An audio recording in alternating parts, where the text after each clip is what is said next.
बिस्मिल्लाहिर्रहमानिर्रहीम। माणामदानी इल्म अदब की धरती रह गई है। बज़्म अशरफ होवे भावें बज़्म अकरम होवे, उन्हें दा इल्मी अदबी तो मुशायरे का काम तारीखी काम है। वाते कर सकने रिवायत त्रुट गई है, वह कोशिश करने पियों कि रिवायत को कायम करूँ।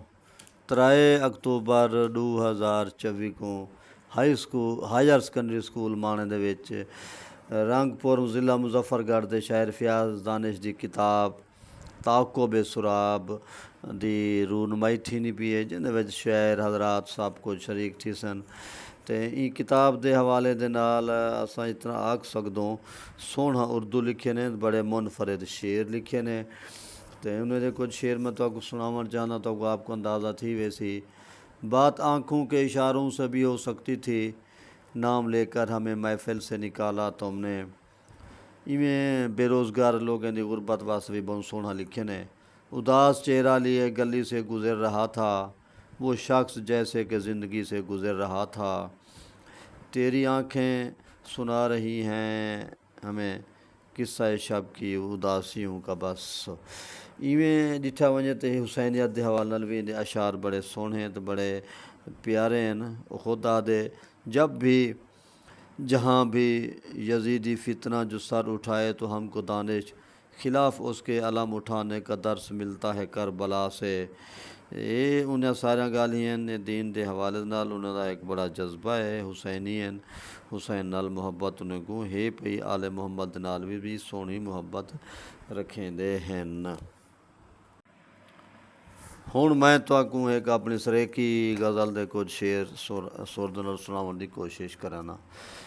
अख दीवार कूले पेड़े के दर्शन दर सुविसार दितो से। अख दीवार कूले पेड़े के दर्शन दर सुविसार दितो से। तन मन धन सब छोड़ करई अपने मन को मार दितो से। मस्जिद मंदिरा मार के टकरा खाली घर दोवल गए।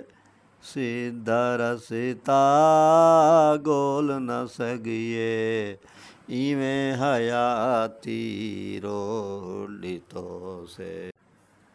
दिल दी सूकी धरती सड़ गई, हंज दी बारिश मूल न उठी।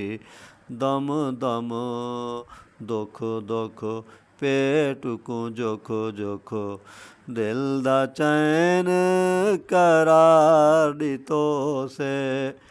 नफरत बोगज़ तअस्सुब अबदी आदम ज़ात को खादी वेंदे।